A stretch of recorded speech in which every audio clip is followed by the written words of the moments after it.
My dear children of class 10th, I explain about tenses from form of uses. Use of tenses. Number 1, present indefinite tense, present simple tense. इसके manual हैं।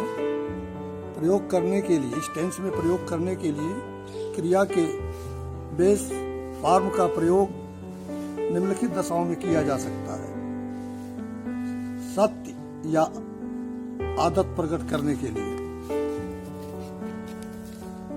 दूसरा example के लिए, the sun rises in the east, कि सूरज पूरब में निकलता है। डॉग बार्क्स इन स्ट्रेंजर्स, कुत्ते आगंतुक को देख करके भूखते हैं।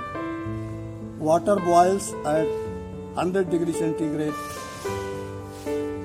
ही टेक्स मॉर्निंग वॉक, वह सुबह टहलता है। जहाँ भाव नियमित या कथन के समय अस्थायी लगे, वहाँ के लिए एग्जाम्पल है, ही टीचेज अस हिंदी, वह हम लोगों को हिंदी पढ़ाते हैं। All the trains stop at Allahabad, सभी गाड़ियाँ इलाहाबाद में रुकती हैं।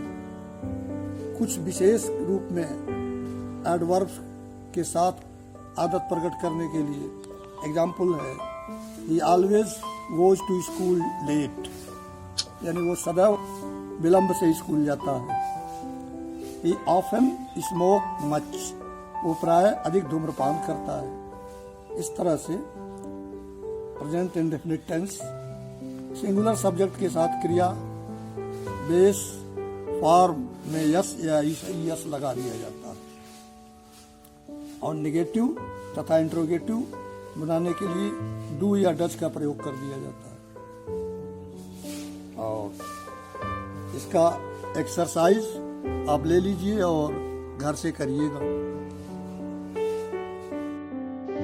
प्रेजेंट कंटीन्यूअस टेंस, इसका पहचान है, टेंस का प्रयोग वक्ता के बोलने के समय कार्य एवं घटनाओं के जारी होने का भाव प्रकट करने के लिए किया जाता। प्रेजेंट कंटीन्यूअस टेंस उदाहरण में, पानी बरस रहा है, इट इज रेनिंग, क्रिया में आईएनजी जोड़ दिया जाता। मेरा भाई विद्यालय जा रहा है, my brother is going to school. वो मैदान में खेल रही है, हर क्रिया में आईएनजी कंटीन्यूअस में जुड़ जाता है। She is playing in the field, पानी नहीं बरस रहा है, इट इज नॉट, यहाँ सब्जेक्ट के लिए इट का ही प्रयोग करेंगे। It is not raining water. मेरा भाई विद्यालय नहीं जा रहा है, my brother is not going to school. वह मैदान में नहीं खेल रही है, she is not playing in the field. इस तरह से क्रिया में आईएनजी फॉर्म का प्रयोग किया जाता है।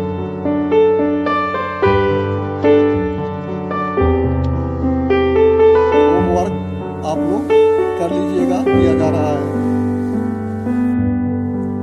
तीसरा है प्रेजेंट परफेक्ट टेंस। इसकी पहचान है कि प्रेजेंट परफेक्ट टेंस के वाक्यों में उन कार्यों का बोध होता है जो भूतकाल में संपन्न होते हैं, किंतु उनका प्रभाव किसी न किसी रूप में वर्तमान से जुड़ा रहता है। इसका स्ट्रक्चर इस टेंस के वाक्य में हैज या हैव के साथ क्रिया का थर्ड फॉर्म का प्रयोग किया जाता है।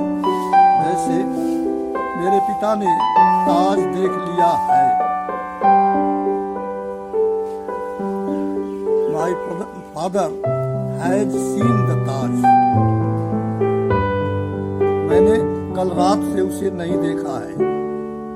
I have not seen him since last night, रोगी मर चुका है, द पेशेंट हैज डाइड, तुमने अपना काम कर लिया है, you have done your work. Tense में सामान्यतः just, already, yet, so far, ever, never आदि का प्रयोग किया जाता है। जैसे, he has already done his work, वो हैपन जस्ट नाउ।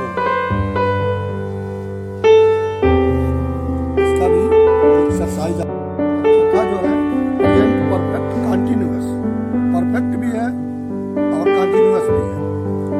इसका पहचान ये है कि ये टेंस भूतकाल में किसी निर्दिष्ट समय पर कार्य के प्रारंभ होने तथा वर्तमान समय में भी उसके चलते रहने को प्रकट करता है।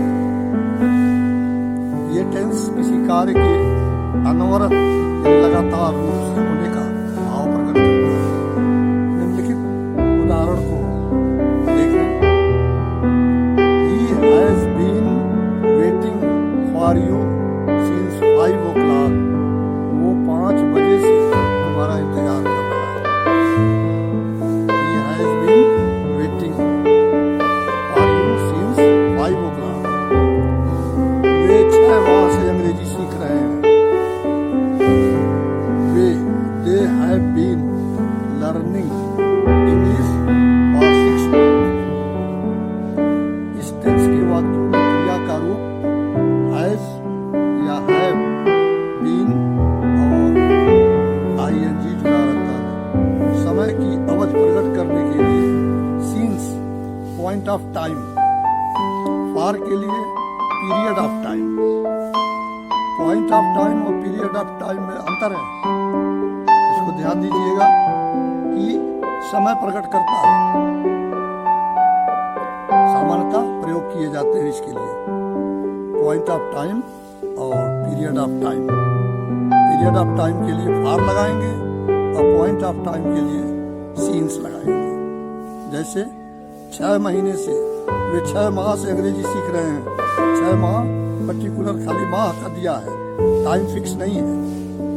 पीरियड है तो पीरियड के लिए फॉर लगेगा और जो घंटों से है वहाँ सीन्स लगेगा। जैसे मैंने कहा वो 5 बजे से तुम्हारा इंतजार कर रहा है तो यहाँ सीन्स लगेगा 5।